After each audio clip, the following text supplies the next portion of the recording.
پیارے بچوں، آج کی کہانی ہے شیر اور 3 گائے۔ کسی جنگل میں 3 گائیں اکٹھی رہتی تھیں۔ ان میں سے ایک سفید، ایک کالی اور تیسری بھورے رنگ کی تھی۔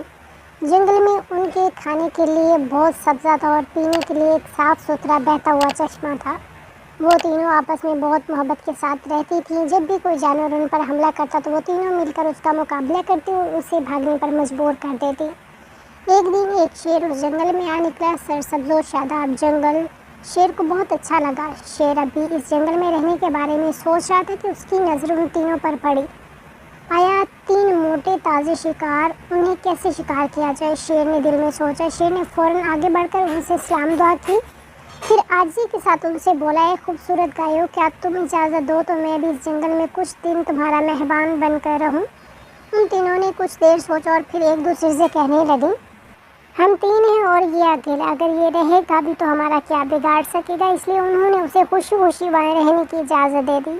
شیر ان کے ساتھ جنگل میں رہنے لگا۔ گائے تو وہی سرسبز پتے اور گھاس کھاتی، لیکن شیر چھوٹے موٹے جانوروں پر گزارا کرتا تھا، مگر ہر وقت ان گایوں کو کھانے کی فکر میں رہتا۔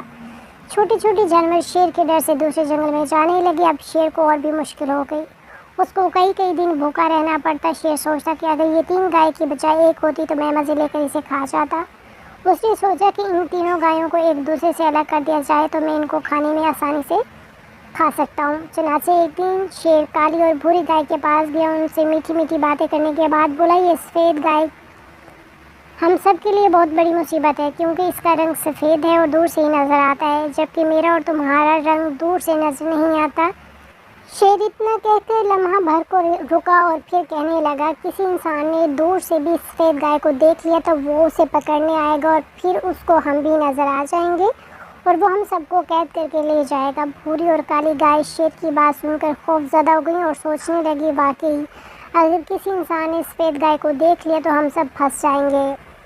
شیر نے جب دیکھا کہ یہ دونوں آپس میں ان کی باتوں میں آ گئی ہیں تو پھر اس نے اپنے دل کی بات کہہ دی، اگر تم دونوں مان جاؤ تو میں اسے ختم کر سکتا ہوں تاکہ پھر کوئی خطرہ نہ رہے۔ دونوں گائیں راضی ہو گئی۔ شیر نے سفید گائے پر حملہ کیا اور اسے ہڑپ کر گیا۔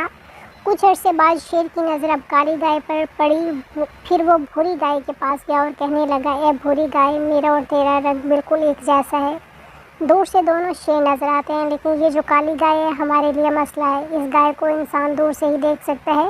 بھوری گائے اب بھی نہ سمجھی کہ شیر اصل میں ان کا دشمن ہے۔ وہ اسے دوست سمجھ کر مسئلے کا حل پوچھنے لگی، بھائی شیر، اب کیا کریں؟ کیا کرنا چاہیے؟ میں اسے ختم کر دیتا ہوں، پھر میں اور تم جنگل میں سارے جانور پر حکومت کریں گے اور کوئی بھی ہمارے قریب آنے کی ہمت نہیں کر سکے گا۔ بھوری گائے نے شیر کو اجازت دی تو شیر نے کالی گائے کو بھی کھا لیا۔ اب شیر اور بھوری گائے جنگل میں اکیلے رہنے لگے۔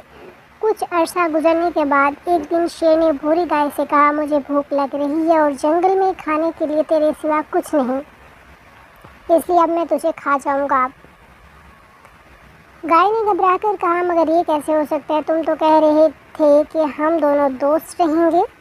شیر نے گائے کے بھولے پن پر مسکراتے ہوئے کہا، اے بھولی گائے، تم کس چکر میں پڑی ہو؟ بھلا کبھی شیر اور گائے کی بھی دوستی ممکن ہے؟ شیر تو گائے کا شکار کر کے کھا جاتا ہے۔ اب بھوری گائے سوچنے لگی، کاش میری وہ دونوں سہیلیاں زندہ ہوتی تو شیر کبھی مجھے شکار نہیں کر سکتا تھا۔ وہ سمجھ گئی کہ شیر کا مقصد حقیقت میں تینوں کو کھانا ہے، اس لیے اس نے پہلے ان تینوں کو جدا کیا، پھر ایک ایک کر کے کھا گیا۔ جب تک ان تینوں میں اتفاق و اتحاد تھا اس وقت تک شیر ان کی طرف آنکھ اٹھا کر بھی نہیں دیکھ سکتا تھا، مگر اتفاق اور اتحاد کی جگہ خود غرضی نے لے لی تو ایک ایک کر کے تینوں ہی اپنی زندگی گنوا بیٹھی۔ پیارے بچوں، ہم سب کو آپس میں محبت و اتفاق سے رہنا چاہیے اور دوسروں کی باتوں پر سوچے سمجھے بغیر عمل نہیں کرنا چاہیے۔